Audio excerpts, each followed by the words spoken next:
Okay, guys, welcome back to another Ami Athletics podcast.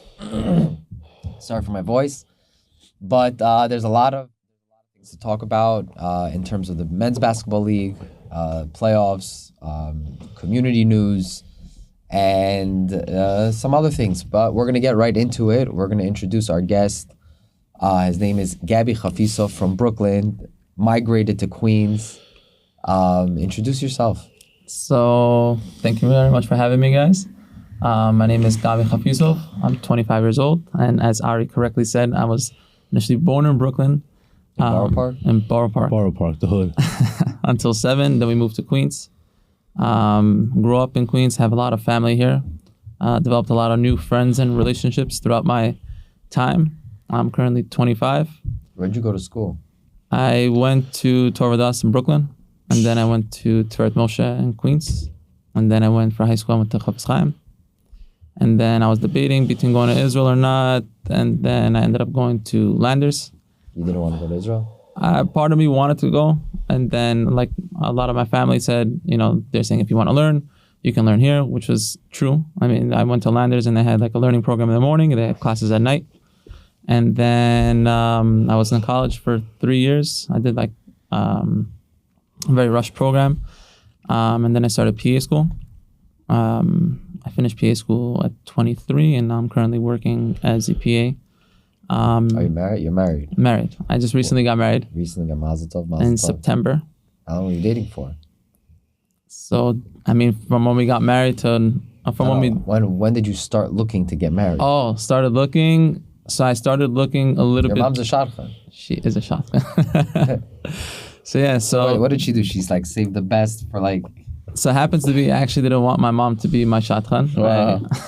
I wanted her to be... I don't blame you, it's annoying. No, because I told my mom, I was like, I want her to be my mother in this aspect, you know, to get like a mother perspective as opposed to a shadchan. You know, so Baruch Hashem, she had actually a friend that was part of her shadchanit group. Who's your shadchan? Adina Fatakov. Okay. So she actually, her daughter was like friends with my wife, Daniela. And just people actually asked us to go out for a while, and just wasn't the right timing. I was in school, she was in school, and then there was at one point I finished school, I started to work. I said, why not? Let's give it a shot. And Baruch Hashem, we're here. The rest is history. The rest is history. Are you happy with your decision with not going to Israel? With not going to Israel, I mean, looking back, like at that time, like all my friends were some of my friends were going to Israel and stuff like that. So like you kind of like missed it, like, oh, this, that. But like, you know, Baruch Hashem, everything worked out for me. I'm not the type of guy that says, oh, Israel's not for anybody, or because it does work for certain people. What does that mean? Does it work for certain people? It does work for certain people. What does that mean? Does it work? Well, like, what does it mean? Like, work? You know, Israel gives an opportunity for people to come a little bit more closer to religion, or people to become more independent. Like, you know, people say like, oh, I'm able to do laundry, I'm able to do this, I'm able to do that.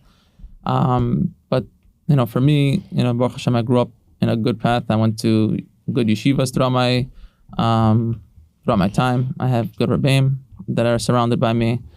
So for me personally, it worked out this way, and I'm very happy with how it worked out for me. Oh, very good. And you still keep a Seder every day? Not every day. I do have a charusa that we try learning at least 3 times a week.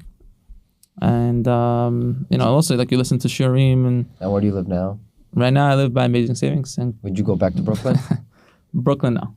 That place is a zoo, bro. That place is a zoo. Why? That's the only place you'll be driving at 4 a.m. and people will just be beeping nonstop. And it's easy. He was in Borough Park, bro. I'm talking about Borough Park, yeah. I'm talking about 13th Avenue. That place You is... grew up amongst the Hasidim. 45, 15, 12th Avenue. Abyssal. What made your parents decide to move here? My parents, we lived in an apartment. You know, my parents were starting to... My mom was born in Israel, raised in Vienna, and then she got married, and they kind of like moved, you know, where my grandparents lived. And then people started leaving from Brooklyn. Yeah. And his aunt lives here. My aunt lives here. Your aunt always lived here. Always lived That's here. what And I'm then saying. my cousins. What was the moved hardest here. part about moving to Queens? There was no hard part. You just move. So you see yourself here long term? Yeah, I see No myself. 5 towns, Florida. I mean, my goal was to why are you always to move. smiling? You're a 5 towns type of guy. Not really. I mean, I always say I always want to go to Texas. Like if you ever look in those videos and stuff like that, for $500,000 you get a mansion. I'm saying, so if you're a value guy, if you're looking for value, Queens is no value, bro. You're gonna get an 18 by 100 for $10 million. There's nothing here. So yeah, so like I think it's very important for me. Community and family was very huge. Queens' value, it's not worth because of the actual house or the property size you're getting, but it's really about the community that you are getting. For me, like I said, I'm very big on family and big on with doing stuff in the community. Especially like this whole Army Athletics thing definitely got a lot of people together, united, which I find is very beautiful. With it? 100%, 1,000%. It struck a chord in you? Because I'll tell you like this, me and my dad were very close growing up. Growing up, you're still very close. He's on the Army players chat. He is. So if someone says 6 blocks, he goes, no. Gabby had 7 blocks. So I'm saying like me and my dad, we grew up very close and we are still close. My dad was very big into basketball. He used to be part of BHI's basketball team. And he used to run like a lot of programs also. Like at one point he used to get a lot of Queens versus Brooklyn guys. He used to rent with Rabbi Jermaine. But he used to have like a league where he used to bring food. They used to have shirim, and then he used to have basketball. Wow. And my dad, and it used to be Queens versus Brooklyn. Eagle was there sometimes, like the whole, and they sometimes used to get like. He was invited back every. Yeah, I mean, they used to get into some fights, but like my dad, he like, I saw, like throughout my years growing up, he really like infused basketball into me, and my dad really like was in every game. You even see him now, like even in games that I'm not playing. Yeah. No, when he comes to our games, he's wearing the all red. He got himself a sweater. Sweater, yeah. But like he even shows up to games. He's a fan of the league also as well. But my dad was very big on. Would you say your dad was your biggest influence in your life? I would say so. He was like a role model. 100%. See, this is what we're missing. I'm saying that I'm going to divert for a little bit, but this is like what we're missing. It's very rare that a person sits in this seat and says like, yeah, my dad was my role model, because that's the way it's supposed to be. Yeah. Like. Oftentimes we have to revert to having Rebbeim, which is good. Having a Rebbe is something that's extremely important. But also having a father who's a role model. And like I said before, that if you have a good, healthy relationship with your father, first of all, it's good for self-esteem. It's good for anxiety for many reasons, because you have a backbone, you have security. That's what a father brings to a home. You have a good relationship with God because of it. You have a good relationship with other men because of it. And it can go so far that if a person really has a bad relationship with their dad, to an extreme, I don't know if I ever said this before, but Grimo told this to me, that if a person really has such an extreme bad relationship with their father, they need that love from a man so much they can start to look for that love in a man. Right. You know what I'm saying? Right. Yes. This is actually this is a real quote from Rabbi Hanania Greenwald, mental analyst. So it's very healthy, for you. I mean, it's very special for you to have a father like that you can say, like, yeah, I look up to him, and he's been the biggest influence in my life. Hopefully, you seem like a stand-up guy. I don't know the ins and outs of you, but you seem like a stand-up guy who took the right path. You never stole from anybody. You never killed anybody. You never, you know what I'm saying? So your father definitely did a pretty decent job. Was there any time that you ever disagreed with him on certain advice? I mean, obviously everybody has, like, they don't always agree on every little thing. Sometimes it can be like minuscule. But I never had bumped heads with him in Shidduchim? In Shidduchim, like, he would say like, oh, this is let's say sometimes they would look more for like the family in the beginning, but then like they kind of realized, like, I told them, I was like, I have to get married to the actual girl, so like people can be great families. No, but then it's not like an argument. So like families is a big deal. For Bahrain's married. No, 100%. You marry the girl, you marry the family. No, what I'm saying is they barely look at the girl. They say the family's good, the girl's good. No, Baruch Hashem, I was blessed with both good family and a great girl. So, like a lot of times Bahrain's, their mindset is like, oh, family, or... Does your father have that hashkafa of like, every girl's the same, every guy's the same, just get married, you'll figure it out? No. My dad, I'll tell you, my dad was very... my dad told me, it's like, the girls got to get the nails done, like a lot of times people... Oh, it's like that. No, but people forget that, you're representing yourself. So people say, I'm just going to go out on a date. But like, you have to represent yourself regardless of who you're going out with. Or okay, so if a girl didn't have her nails done on a date, it was automatically eggs. No, but just to like look representable. Or Presentable. To be like a nice person, regardless of whether, sometimes people get set up with a... So here's my question to you. I'm saying some people could say that, listen, on the date, the girl could dress up in a certain way. The guy could open the door for her, but then listen, that's not realistic. Let's say the girl doesn't always dress up like that. Actors. Do you believe that that's the right thing to do, to act on a date, even though it's not the real you? So there's a difference between acting and being representable. So I'm not telling a person to act. I mean, people can always act in the beginning. It takes a couple of dates to like kind of get like acclimated to the person, to be more comfortable. But to be presentable, to look good, feel good, smell good, like Smell good. not like don't smell it's important. Guys. Yeah, take a shower, bro. Yeah. No, he's Put on not saying- deodorant. No, but he's... Especially to Army Some games. cologne, whatever you want. Especially to Army games. Coach Avi brings some deodorant, yeah. Yeah, no, but I'm What saying ended like, up happening? Didn't John Jacobo buy a bunch of deodorant for the gym? yeah. You ever went on a date and had to exit the date early? To exit the date? Not really. I mean, there were normal people who I dated. I never You always had- hear these stories. The guy goes to the bathroom, doesn't come back. No. I know of a story where the girl told the guy, like halfway through the date, I'm not having a good time, please take me home. This is Wow. like Oh, that's this is like in our community. Like, Wow. That's rough. That's hilarious. yeah, the girl was It like, kind of happened to me too. I was on my first day. My wife's just running. I thought she wanted to leave badly. For like 10 minutes, we're walking back. She's like walking really fast. Then I realized she had to use the bathroom. But I was like, yo, shoot, she's running home. What did I do? actually, you have actually a pretty crazy dating story. What do you mean?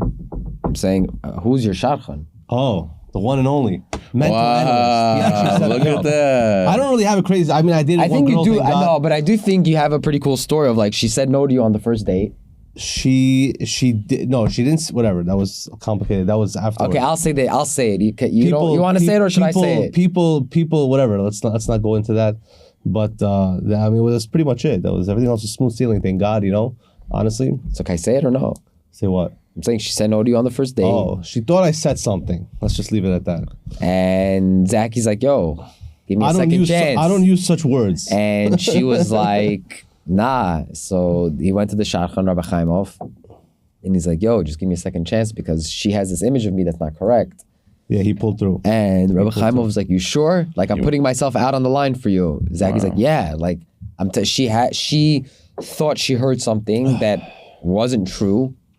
And Zacky's like, yo, let me at least just go on a date just to like clear the air. If it doesn't work out, it doesn't work out.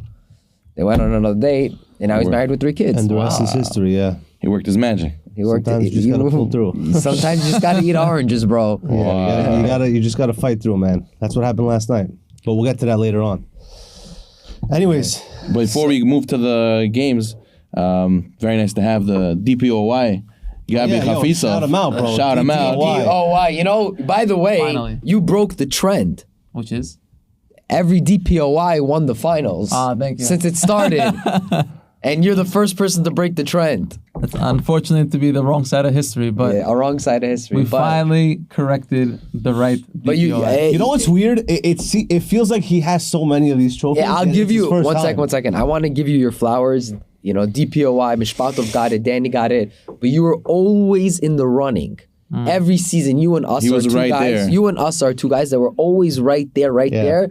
But like because of the season, because of the team, because of this, because of the lighting, because of this, you guys Circumstances, yeah. always just came up a little short. I feel like I got robbed a couple of years, but listen, I Danny think is you a should have great... won it 2 years ago. Yeah. You know what it is? When you're on a bad team, they don't look at the good things in the team. They look at like, yo, this team sucks. They looked at it. That's what diminishes Mishpato it. It does, said. He told it me it's does. like the reason why you lost one of my years. I think he said because you didn't have a winning record. Yeah. Nobody looks at your so- team as like, oh, they're special. Now when we look at Red, we're like, yo, what is Red doing? So right away we go to Gabby's dominating. Yeah. And we go to Alex's leadership. Like Reds, whatever. We're gonna get there. This is not the part to talk about it. But Robin wanted to say something. Yeah, I wanted to say that tying into community and the spending a lot of money to live in Queens, even though it might be value elsewhere, is something that resonates very much this week. The Torah says "Ve'ikhu turuma." The Torah tells us, "You'll take from me a donation." We're building the Mishkan. We're building the tabernacle, the movable, the portable Beit HaMikdash in the desert. So the sages say, "What's going on over here?" The Torah makes no sense. You're doing Hagbah and you're looking "Ve'ikhu turuma." Take from me a donation. I tell you that I need a bottle of milk. take from me a bottle of milk from the store. I sound immigrant, but the Torah doesn't talk like that. What does it mean take from me? Give me. You should say, give me a donation, Hashem should say. So the sages tell us it's very simple.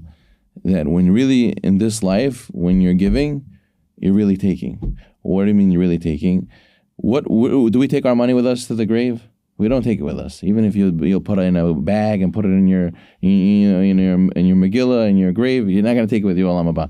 But what you will take with you is the money that you gave away. That you take away. That money goes to Olam Haba. And there's a famous story with the Yitzchak Dan Abarbanel, Abba Shalom. So he was the treasurer for the king of Spain. So they all said lies about him, Lashon Hara, that he's embezzling money. So he's like, I'm auditing you, the king said. He audited him and he's like, what? You only have $300,000? What does that mean? This is what you have this year? I know you have way more money than that. I pay you way more money than that. He's like, no, this is the truth. He's like, I know you're a liar. He's like, explain yourself. He's like, this is the money I gave tzedakah this year. $300,000. That's really mine. Everything else is not really mine because this is the only money I take with me in Olam Haba. That's crazy. So he didn't lie. But the point is that, there's two ways of looking at it. You look at what do I gain from this in the right now. If there's two types of people, there's play now, pay later, or there's pay now and play later. There's people who see just like what's in front of them. Why would I buy a house here? Why should I struggle here? My people are so hard-headed. Oh, look, there's people fighting in the Army League. Oh, there's people at work like this. No, nobody fights. There's people, I just want to run away. Just take me away from here. Let me go start someone else. And, and a lot of times I see in our community, people like to, it's called V'sel Gatov. You know what that means? That means they like to go to a place where everything's ready already. I want to come. There's already a shul. There's already a rabbi. There's already a lecture series. There's already houses in the community. Everyone's already affluent and built. I want to come. Gatov. Everything ready. I just want to come, hold my bowl, fill me up with plov. Right? They don't want to build and go through the struggles and build a new shul with all the DOBs blocking you every 2 seconds. And this guy has this problem with this. And we're trying to attract more new crowds and young people to stay. No, I don't want to go through that. And that's the play now, but then there's pay later. You're going to move out, you're going to go to, what did you say, Texas? Okay, you'll go to Texas. You go to Texas, you'll get your But he's not saying to build more shuls in Queens. No. That's not what he's saying. We have shuls. Yes, we have shuls. Build base medrashes. The point is that you'll get your value. Yeah, that's true. You have a nice backyard. But then you'll sit on a Sunday afternoon and be like, where's my community? Where's my community? Where's my basketball leagues? Where's my buddies? Where's my friends to go? Go do something together. Get a lecture going. Go on a trip somewhere. Something. Where's my kids to play with somebody else? So that's where the investment comes in and build. That's how important community is. And then the people who pay now, they work hard. They struggle to make ends meet, but they say I want to live here. They play later. Later they see there's a famous story in the Gemara with one of the Tanaim. He came to a kid and he said he sees a crossroad and he says to him, well, which way to the city? He says, they both go to the city. This is the short long way. This is a long short way. He says, what? He says, yeah, this is short long. This is long short. So he heard short long, so he goes short long. He sees it. He gets through a small path. He already sees on the horizon the city. He's like, oh, amazing, I'm almost there. And then it got very, very misubach, very, very complicated. He goes back. He's like, what is this? He's like, I told you. It's short, long. The sages tell us in life it's the same thing. There's people who do what they're supposed to do in the beginning. It's long, but in the end, it's going to be very short. In the end, it's going to be very enjoyable, especially in Olam Haba, it's going to be very enjoyable. So really, when you read the parasha this week, you have to internalize. Giving is really taking. But you're taking my money away. And in Judaism, we always see beneath the surface, invest in yourself, invest in your community. Be a giving person. Doesn't mean only about money. When you think about somebody else, there's two types of giving. I'll end with this, I can give away a tie I hate, or I can give away a tie I like. And it's two completely different types of givings, If I just shove you my garbage, that's not really called giving. I gave you because anyways I got it rid of it. The guy goes, 60,000 in the bid in the shul. But it's a write-off, what did you really give, But a guy says, listen, I don't have anything to write off right now, and I still gave. That's a whole different world, So the giving for the sake of the other person, instead of just giving for yourself, that's really what we're here to accomplish. And B'ezrat Hashem, we should be zochet to always be on the giving side and realize we're taking for ourselves. Hashem says, a mitzvah, in shul, there's a lot of collectors who come. I always tell them, guys, give this guy a little bit of olam hazeh. he's going to give you olam haba. You're always going to get the better end of the deal. Always better end of the deal. With that, Interesting. No, 1 second. It's Yes. just well, it's interesting because I just wanted to say there's in Mark Subis. It brings down a lot of stories about a lot of crazy stories, honestly, about the idea of tzedakah and how it works. And they say, and there's a few stories really that kind of really don't make sense to me, but they say the stories anyway. And there's one story that's almost like paradoxical to the idea of giving charity, which is I think it was Rav Nachman. He used to give to his son. He used to be like, yo, listen, here's money. Go. He used to give it to his son. Go give it to Mafrat down the street. The guy needs the money. The kid is like, okay, here's 10 grand or whatever it is, $5,000. Go give it to him so they could pay rent. Kid goes, okay, no problem. He's going to the door. He knocks on the door. He's knocking. They're not opening up the door. So what does any random Bukharian kid do? They look through the window, like, yo, what's going on? And he sees over there the guy is taking wine, old wine, like valuable wine, and he's pouring it on the floor so there could be a good smell in the house. Febreze. Febreze. Very expensive Febreze. The kid's looking at this like, I'm gonna give this guy tzedakah. Are you sick? He runs back to his father, takes the money. He's like, yo, they're pouring wine on the floor just for the smell. Take your money back. The father's like, wow, that's their lifestyle. Here's 10,000. Go give it to them. So, and then the Gemara stops there. I mean, because the Gemara goes through a series, and there's another story of a guy who comes to Rav Yitzchak. I think it was Rav Yitzchak, whatever, but comes to one of the Gedolei Hador at the time, says, Rabbi, I need money. I had a lot of money, I lost it. So it says that he used to have somebody who used to take him on a horse and like a chauffeur basically, and used to walk his horse with him. He's like, now I don't have that. I want you guys to pay for it. I want the community to collect money and pay for the horse and someone to take me on the horse. So Rav Yitzchak said, I'll do it myself. The rabbi was like, I'll do it myself. And the rabbi went and he took the horse himself. So everyone was like, a lot of the commentators say, what's going on over here? And there's a lot more stories, but the idea is that tzedakah goes beyond, a lot of Bukharians think, what do you mean? The guy can get a job. What do you mean? The guy drives an S550. What do you mean? The guy has a, whatever it is, $1 million home, $1 trillion home. They're asking for tuition breaks in schools just because they can. The idea of tzedakah is how much pain a person is going through. Like they say that, a person went over to Rav Nachman also again, and he said, Rabbi, I need money. So the rabbi's like, for what? He's like, I eat, the Gemara's language was, I eat fatty meats, right? Let's say, I call it Wagyu beef. I eat Wagyu beef every night, and and I'm collecting money. Rabbi, I want you to give me money for that. Give me money, Wagyu beef, I don't know, it's $200 a pound. I want you to sustain my lifestyle, but because I can't afford it anymore. So Rav Yitzchak was like, are you sick? Like, go home. Like, I'm not doing this. If you want, I'll give you chicken. Like, so the guy's like, no, I need the meat. So Rav Yitzchak's sister, I think it was Rav Nachman's sister, comes to him and says, give it to him. So Rav Nachman's like, no, I'm not giving it to him. Like, the guy's like out of his mind. The guy said,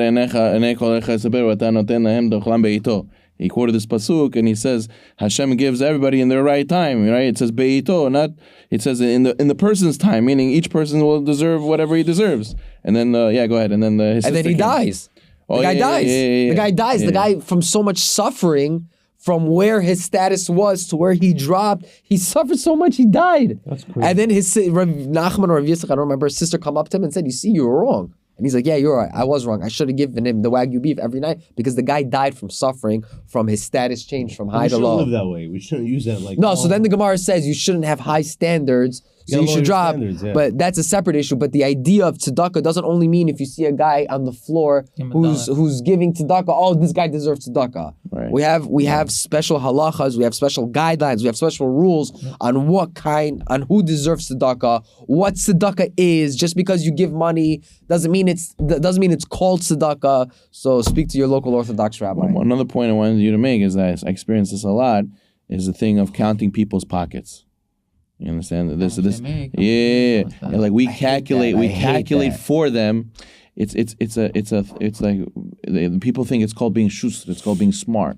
And by our culture especially, there's a common theme where like I do the calculations for you and I think in advance for you. I'm not just simple-minded and say, oh, you need 10,000? Okay, here, take 10,000. All I say is, listen, you asked me for 10,000, I'm going to give you only 8 because the other time you this, so call it even, okay, Chai, at least talk to me, work it out. No, I decided for you. A lot of people, decide things for each other, and that hurts a lot when it comes to tzedakah also. So that's something that we really have to count your own pocket. Don't count other people's also pockets. give it with your time. Yeah. Right? Big shout out to Elon Elishayev. Oh, the awards, yes. Big shout out to Elon Elishayev. This Elon guy, Elishayev. The quiet face of the league, right? People look at Richie as the guy who does everything, which he does, but then I'm telling Elon you, is as the guy a who does board everything member, behind the scenes. yes, he does everything. What's the behind NBA the commissioner's scenes. name?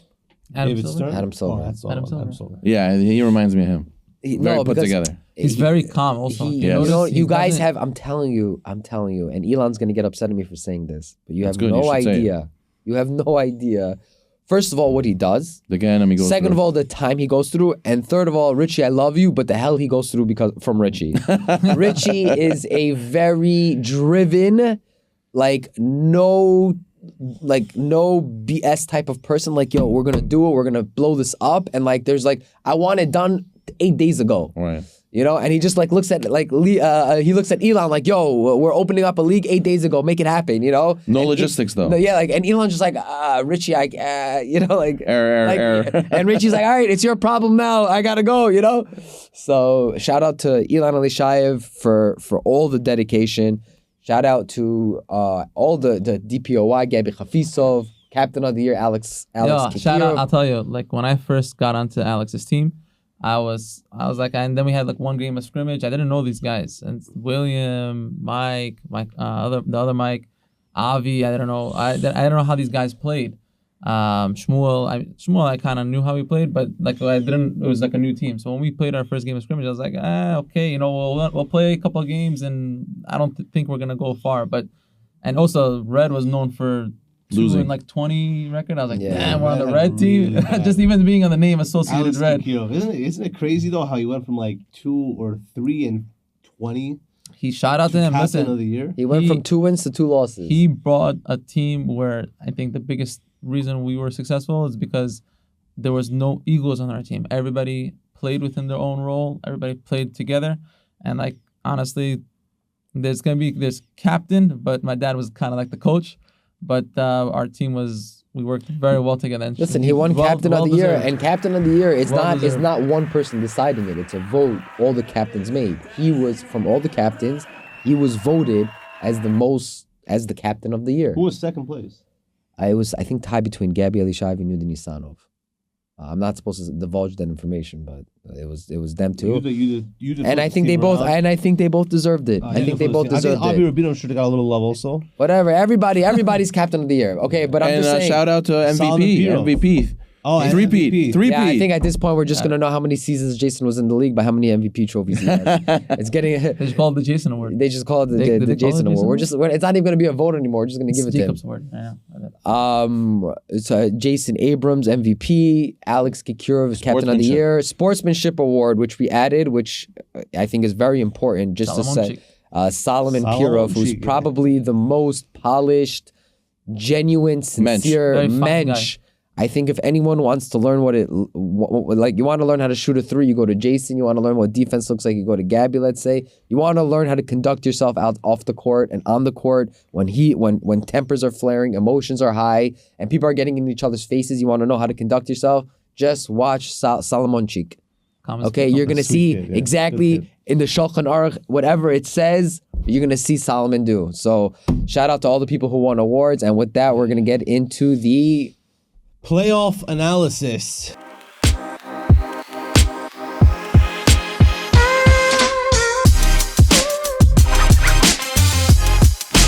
Number 2 is finally in the books.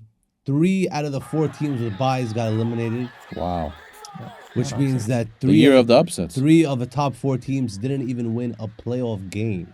I don't think it was. I think it was not really an upset. I feel like a lot of the teams were very balanced. There was You can say what you want, but I'm just saying. If you got to buy, You can use that information to show either that, hey, a lot of upsets happened, or that it's been very matched, I think evenly so. matched. And I I think think so it was too. very- It's very well very matched. evenly matched. You had a lot of interesting games. We're going to go to our analysis of each team. So we're going to start off with Black. I'm going to hit you up, Gabby. What do you think about their win? What do you think they got to do moving forward? They're playing Orange, whatever that is. What do you think about them? I mean, I think Black is obviously was the team to beat this season. They're very. It's not, and people start looking at the Black team and they always think this is Jason. It's not just Jason. I think they have a lot of great defenders. They got Johnny Barkov. I think he also was top candidate for Defensive Player of the Year.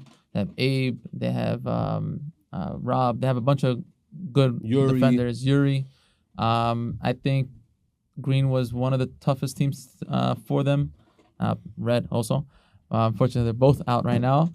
I think going forward for them, the only way for them to, I think they just got to show up, obviously, and not get cocky. Because, I think the only team defensively that can really match up pretty well with Young Guns is probably Teal. But as long as they're not cocky, they show up, they play their game, I think they can win it all. They're definitely the heavy favorite. People are saying it's a walk in the park for them now. It's, again, like you said, like anybody, it's the thing is with the playoffs over here, it's a one and done. Yeah. So you can have a great season like we had, and then, unfortunately have a bad game or a couple things don't go your way, a couple of shots go the other way, and you're done. So imagine. No shoulder treats for you guys. Thank you very much. No other guys, don't forget. Opa. We gotta Beautiful. enjoy. Yeah, but I think Black is definitely the favorites now. Yeah. You guys had them, and They had that game. it wasn't meant to be. I was watching that game last night, and the same way Green lost is the same way we lost to them. We were up 4. Jason hits a monster 3, and then all of a sudden, like, you work hard, and you finally feel like, damn, I'm up, and then boom, 1-3 from Jason. And I even in the game, I was like, guys, get your phones out. This guy's about to hit a monster 3, and then boom. That's what happens. Thank you so much. Hazak Baruch. So what is your analysis with Black against Orange? So is it game over, or is there a weakness in Black? So the only weakness that they have is, and like I said this last night, I said, the way the way Orange can technically have an edge is if Zachy and Tom not play, but play like a big man. Like you saw last night, Tom said, just feed me the ball. Zachy had a crazy game Zachy too. had crazy. Yeah, Tom was that was a change of momentum. Yeah. So, Tom I was an think if animal Orange has, obviously Gabby playing his regular game, but Zachy and Tom play like big men, they can make some noise. But I think Black, if they play their game and they're not cocky, they can Big mountain to climb. Black is definitely the favorites. They're playing us, and I'm gonna say this: Black is it's at least -5, at least. It's still doable though. Definitely, it's doable, but they're definitely favored. It's not even close. Big shout out to Tom and Coach Avi. They had a big bet last night. Do we have a picture of that? We gotta roll the clip. I need oranges for Shabbat. I need oranges for Shabbat, baby. Yo, everybody take oranges! Yo, Tom, sign the oranges. No, we're signing Tom's jersey. You don't want Gabby to sign my autograph. No, it's for you, bro. We're signing my autograph. Guys, we're supposed to show everybody. We're supposed to show. All you guys want to see. Can I take one? Hell yeah. Yo, I'm taking this. Yo, I'm taking this.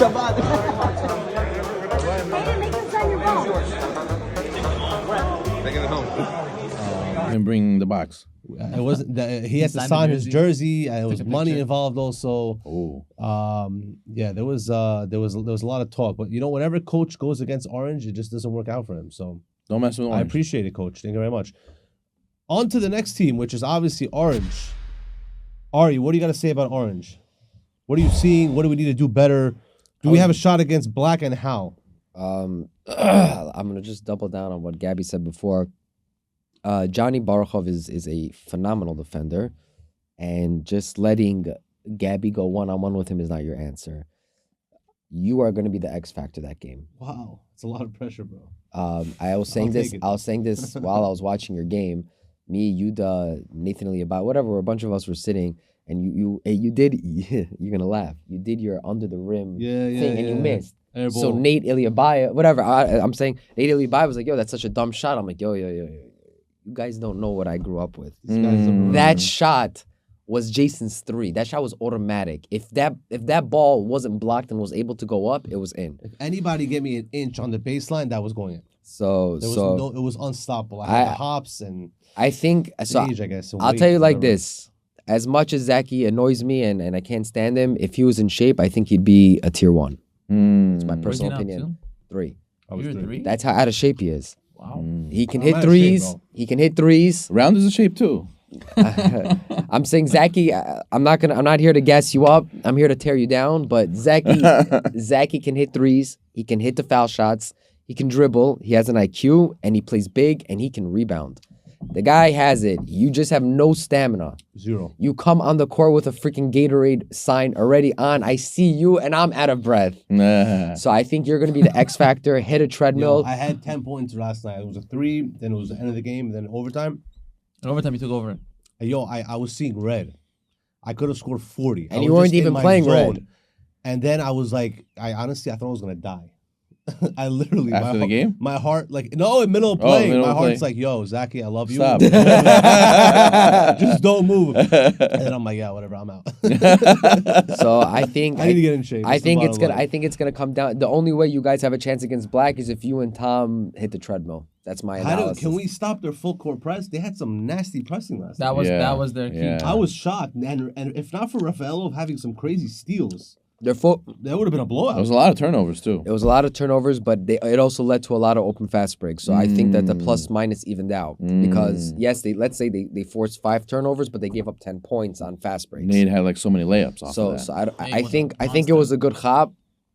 I think it was actually brilliant chop, and I give huge credit that they were able to implement that the whole game because to press an entire game you got to have tiring, stamina that yeah. doesn't run out. Yeah. You know, if Zaki did that for 10 seconds, he'd be in a wheelchair. No, but they have guys with energy. Johnny. Okay, so Jason. but it's still it's hard. I It's do hard. It's think hard. that Jason practiced that with his team. It's hard. This is why Jason's the GOAT. That was a clear. Everyone's like, oh, Jason didn't beat Green last night. Jason's head beat Green last night. That was the problem. They had a game plan. You know how hard it is to execute a full court press like that? They had one guy pressing, 2 guys in the wing. Second, the guy moved, they double team. They had a guy behind and another guy behind. It was like so meticulously, done. And if any other team would have done that, it would have been a complete joke and would have been reversed within 3 minutes. And they pulled it off. So shout out to Jason's head. Obviously, his 3 was ridiculous, but saying that was- it something he came does down all with the was time. It was Green's game. Happens. To we be were that up game. even through I the think, zone, yeah, even Black through the pulled press. through. We were up. We were losing and beating it, but overall, meaning you have to look at the over the course of the game, we were beating the press. Yeah. So meaning because we were up 12 at one No, point. but I did see a lot of fast break points, not from the press, but from steals. Yeah. You guys would steal the ball in fast break. That's what I did see So, a lot of. I'm saying but both- that has nothing to do with their press. That So- has to do with their bad offense.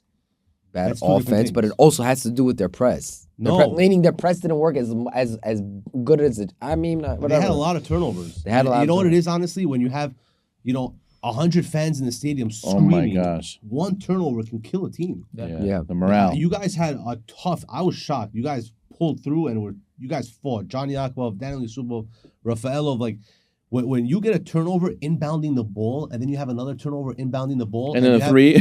50 fans screaming, like it's deflating. Yeah. Like, and you guys kept through, pulled through. I was shocked, but They had a I was lot of rooting fans. for you guys, honestly, because of my cousin, but also because I did not want to play Black. Nate asked the other day, he's like, I have a bunch of cucumbers now. What do I do with it? That's funny. On to the next team. We're gonna have our analysis between light blue and teal. Both with amazing wins. Rabbi, what do you got to say about light blue? Oh, so finally, Nate Yohananov just woke up. He's like, all right, I know how to play basketball. I know what that is. And he started playing basketball. Shout out to Mike Kanchorov, the big boy. Yeah. He's he had a monster game the other game. That's what we needed. Light blue, we always said all year. It's all about their other players stepping up. Yeah. Nate Yohananov, he has to. How did they be white? Can we That, talk about that? that is, I think, White a little was- bit of both. It had to be a little bit of Nate Yochanan waking up and Mike Kanchorov waking up, the side players waking up, and then White, in a way, White crumble. Yeah, they crumble. They, that's you gotta that's what Green gets applaud about is keeping their head on. You could lose your head on. You could lose your head in the middle of a game, and it could get to you. And the emotions and it affects your skill points. It's like imagine you're 80. Jump shot, points in overall, and it just drops. It just goes down because your head's not there. So sadly, White had to exit, but the main thing moving forward for Light Blue is Yochanan has a wedding coming up. I understand him. But they're not playing this week. They're gonna wait till after the wedding. Right. But hopefully after this wedding's gone, I think that was his when you get a speedboat, it has a governor, meaning you can't blast the pedal to the metal and go top speed. I think after this he's gonna be able to go top speed, and you have to push him. You have to push him to go his top speed. And then if Mike Kaykov pulls off another game like that, if Eliyahu Leishayev, if Jonathan shows up, all these guys, Elon, if they play their game and they help him, it's unstoppable. He's an unstoppable guy. Yeah, we've been saying this all year. He could have won MVP too.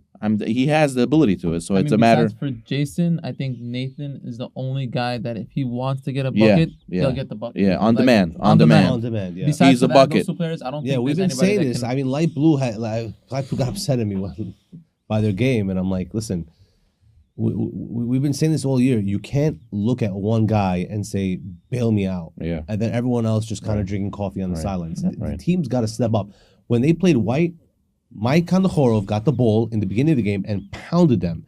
And they started dishing out. And what that does is it tells the defense, hey, you got to respect us. Yeah. And when they start respecting all 5 players, then Yochanan can shine. Yes. So it's not about Yochanan. Gives him room. People say, oh, Yochanan has to score more. Yes, he does. In order for him to score more, he actually has to shoot less in the beginning of the game for the defense to respect the other 4 players. So shout out to Light Blue for, and this is, everyone's saying Yochanan. Shout out to Light Blue's team. Yeah. They're stepping up. Yes. They're finally honestly, it comes with pressure. I told Jason one time, I said, listen, honestly, I don't want to play on your team. Because if I play on your team, I'm not shooting the ball for the next 10 minutes of the game. Yeah. I'm going to feel like an idiot. I shot the ball when Jason's on my team with 10 minutes to go. It's like a stupid thing to do. But it's a hard thing to do. And I think Light Blue, big shout out to them. The main thing is also Mike Kaykov. Don't get fouled out, please. Yeah. Just whatever you do, just don't get fouled out. What do you think is going to happen with Teal? Who's winning that game? Teal, Light Blue. I think Teal is going to go to the finals. I think they're going to What go. does Light Blue have to do to beat Teal? They have to keep up. I don't think they could keep up. I honestly don't think. I think Yochanan could keep up, but I don't think the rest of the team could keep up. I think there's too much youth, too much running, too much hands on the ball. They're very handsy with the ball. They get 1,000 steals a game. They'll get 1,000 layups in the game, and they have that tenure. They have that experience that we were speaking about before. Igal and Yehuda. Yehuda looks like he's gelling now, and he has his guys like ready to go. Good fans. Too. Yeah, and I think David Hafiz's dad. Shout out to Nettie. I think Teal's already running, and Light Blue has to step up. I think Teal's already running, so like I see them as the favorite. Light Blue, like I said, if Nady Khanov takes off his shackles and plays with all his strength, and the other guys, Mike Kaykov has another big game, they could win. I could see them winning, but Teal I think is just going to steamroll them. Yeah, I agree. I think Teal is favored. I will say this about Teal. A lot of people looked at me and said, yo, you guys had Teal at 14. I came to the game. They were yelling at me. I'm like, listen, you guys owe me a big thank you. Yeah. Because when the season started and I said, hey, Teal's low. It was, I think, 13, 14, not 14, 12 or 13. Yeah. And I said, listen, ball movement is an issue. They beat Yellow in a 4-on-4, and everyone was hyping them up. And I said, hey, slow down, guys. 4-on-4, you don't have to move the ball. Then they went on losing, I think, the next 4 games, 3 or 4. I think they went 1-4. And I told them, and I said to you, I said a few times, I said, listen, I love you, bro. I want to see you guys succeed. The team's going to have to gel. The ball movement is not there. And if the ball movement is there, you guys will do well. And all of a sudden, they take my advice. They do amazing. Happens to be a few guys on Teal did say thank you to me. But a couple of them are still angry at me. I guess it fuels them. So let them do what they want. But they follow the advanced analytics. I think, you follow the advanced analytics, you'll do better. But I do believe had the season been another 3-4 games, I do think Yuda Nisanov would have been captain of the year. Wow. Because the way Teal was trending and they figured it out. The turnaround. They had a turnaround. I do believe he would have been much closer. He turned around a team that had people look at potential. To get to your potential is very hard. Yeah. It's not so simple. Many people don't realize their potential their entire lives. Yeah. And that team figured it out. And they now it's easy to say, but going back when they were 1-4, it was bleak. It was very bleak, and teams were looking at them like, yo, these guys don't know what they're doing. Just play a zone and they're done. So big shout out to them. I will say that I think the Light Blue does have a shot with Teal, and what I did see against you guys, their shots weren't falling. Yeah. And when their shots weren't falling, they kind of were forcing more shots, and they were off their game. And I think that if Benji's shots are going to fall. To what degree, I don't know, but they're going to here and there. David Khafizov is a streaky scorer, and also Mordekhaev. I've seen games where they went off. Yeah. But I've also seen games where they didn't go off. Yeah. So I think that's really what's going to decide the game between Light Blue. I think Light Blue is going to come and show up. Light Blue is hungry for it. They know they're underdogs. They're going to play like crazy. I'll tell you, Teal, if you look at the game that they played against us, they didn't score a lot of points offensively. They played very well defensively, and happens we got a lot of turnovers, which led to a lot of fast breaks. But one-on-one, they were not scoring as much. So that's why I think Light Blue hasn't. But they fast break like crazy. Exactly. They did it also to us. They beat us fast break. If Light Blue starts shooting, if Nathan Yukonanov gets their shots up, it's going to be definitely a dogfight. But I think Teal has definitely. So I think we all agree Teal has the edge. So Teal has the edge, and Black has I think Black has the bigger edge over Teal in terms of who's going to win the game. Yeah. But Black Teal finals, maybe. Black Teal finals. Yeah. I really hope. Who do you have in the finals? I have Black versus Teal. Who do you have winning? Yo, at least I'm on the podcast, bro. I'm just saying, like, baby Orange, show me some love. Like, he just gave you an orange. Yeah, no, I think like I said, if Black doesn't become, their heads in the game, I think Black is definitely going to win it all. But shout out to my teammates also as well. Mike, Alex, other Mike, Shmuel, Avi, William, all dogs. And the worst part about losing is not just about losing, because after the game, after an hour, we kind of like got over it. Mike's like, okay, when we're going out next, just to hang out. But I really feel bad that we're not going to be together as the same team. That's the hardest part. That's the hardest part. We got to figure out a way to make like a year, like let's say 2025 Ami Z League, and then there's 2025 winter, 2025 summer, and then you keep the team for 2 seasons. So you start off already on the right foot. No, it's very complicated. You know what I'm saying? I'll tell you, chemistry was huge. Because Black it's has a lot of annoying. Green By the time you chemistry. figure out your chemistry, season's over, and you got to start all over again with new team and practices and this and that. It's just like you got to have 2 seasons, I think, and then you start again. Okay, take it up, richierich@gmail.com. Good job, guys. Good job.